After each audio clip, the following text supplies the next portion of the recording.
Merely for logistical reasons, we're going to take care of a microphone on the kick drum first. And can anybody tell me what kind or flavor of microphone we would be best off using? We have large diaphragm condensers, small diaphragm condensers. We have chocolate, vanilla, you know.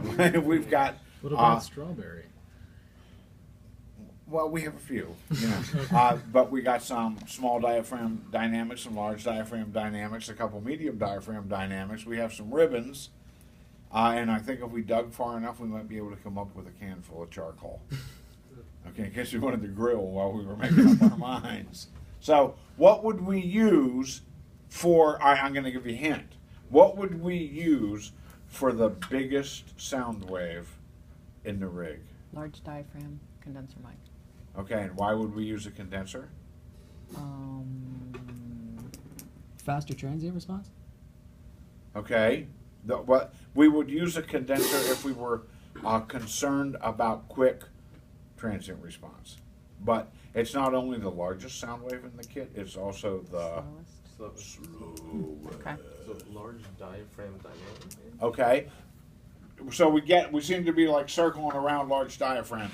And we know that it would be a large diaphragm microphone because... So it has more room to vibrate. Expand Okay. So long. And the wave that it's picking up is Big. large. Okay, so anything that's in the realm of the omnidirectional, we want a large diaphragm microphone for it so that it's able to accept both the quantity of energy and the size of the wave without overwhelming the microphone, I guess you would call it. And we want omni. We don't want omni. Oh. We want this sound to be as focused as we can make it. Okay. So a cardioid microphone is generally the choice, and we are going to be exploiting the proximity effect of the microphone. Okay, we're going to be using the microphone to maximize its proximity effect, and we will be locating the microphone in such a way that we will be maximizing. We will be locating the microphone in such a way that we hope to be maximizing its proximity effect. Okay? So I have two choices to offer you at this point. Sorry to have taken away your stand, but I'll give it back in a second. It's all yours, and we will not be using it again, I think.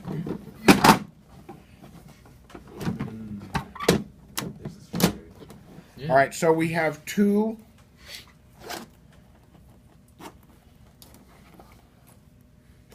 Not the spokes model. Oh my God, it's like a dream come true for me. All right, we have two microphones. Both, these are drum microphones, and God will punish you if you use them to pick up anything other than drums. It says it right here. All right, so don't be...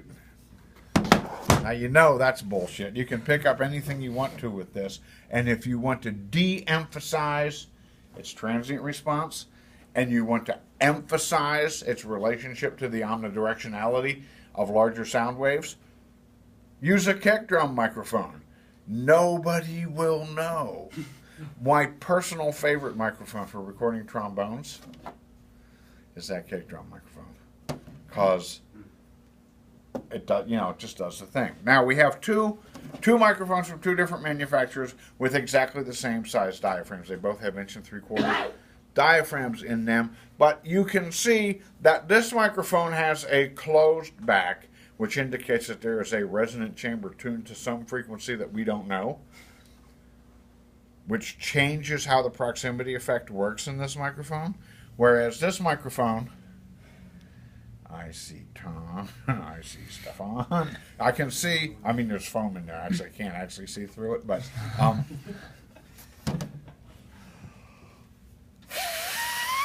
I can blow right through the whole microphones. So that means that the bulk of the energy of the sound wave passes right through the microphone. So the way that its proximity effect works is the way we described it in classes as a sound wave, because closer and closer it begins to influence both the front and the back. No tuned chamber.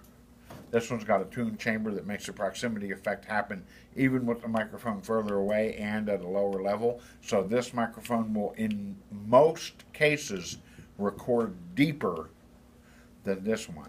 When you use a closed back kick drum microphone, you are hearing the sound of the microphone way more than you're hearing the sound of the drum. Okay? The drum is controlling to a great extent when the sound stops and starts, but the tonality of the sound is very much colored by the resonant chamber in the back of the microphone. I await your suggestion. What should we do? Both. Huh? Both. Both? What an exuberant waste of resources. What an astonishing example of lack of commitment. Did he have a hat? Not today. For purposes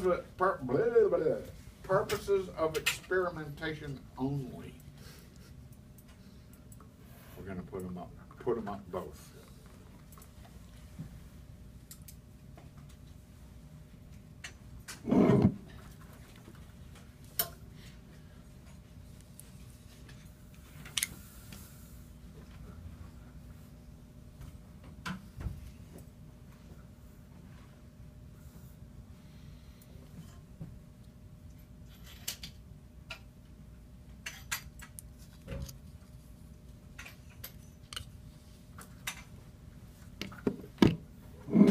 With no hint at commercial recommendations or product endorsements or anything, and there is no hint of that at this point.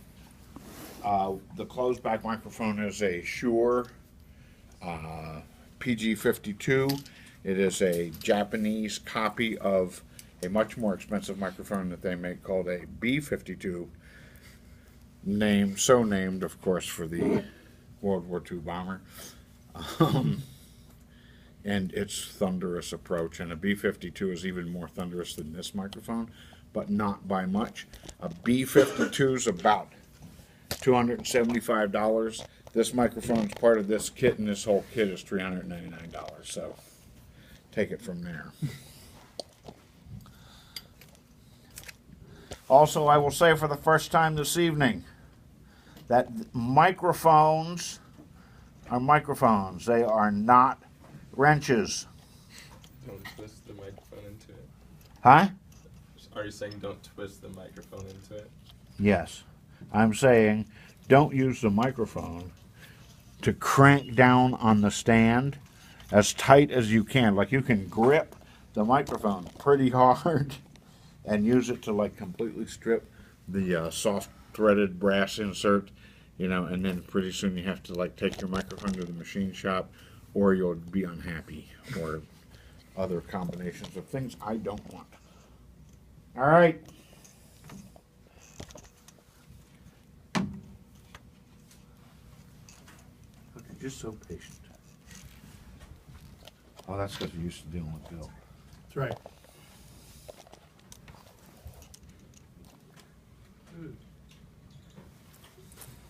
All right, it's also my very common practice not to put microphones addressing things that are omnidirectional flat on, face on. Okay? Because that is a great deal like running face first into a cement block wall. Okay? I would much rather hit the cement block wall with only one side at a time because it would hurt less. Because it would deflect the diaphragm less.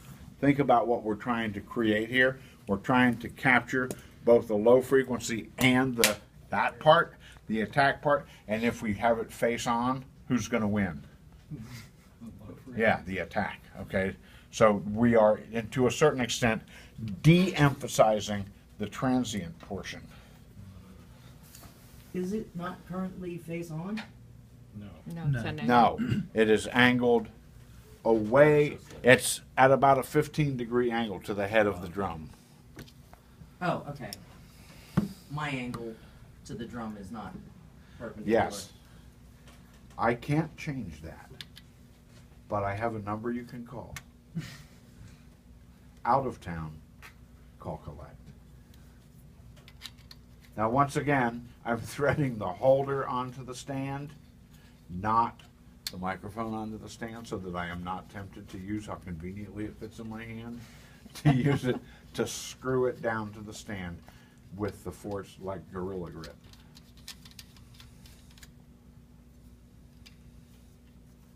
You know drummers don't give a shit about any of this stuff. We just want that bass drum to hit someone in the chest to make it move. I'm glad that you know how to make it do that though. But that's all we want. I want some pounding here, like some, You want to cause cardiac events. that's it. I see. Now, since one time I had this microphone out rented, and I never got the actual holder for it back, I have to use one of these horrible springy clip holders for it, and then I have some gaff tape that I'm going to use to tape it in so the microphone doesn't fall out part way through. But before I do that, I have a silver side and a black side. Rock and roll, funk. No. That'd be so How do we know which side faces the drum? The logo. The logo. Which is actually worn Yeah. off of this microphone, but you know, you can kind of tell where it was. And what type of mic is that? This is an AKG D12E. And I actually got this microphone from the drummer of Queen. Really? Yes. Oh snap! It's crazy. Really? And now, although I cannot, of course, make both of these microphones be at exactly the same place, you know, due to some physics laws and stuff, they are both asymmetric to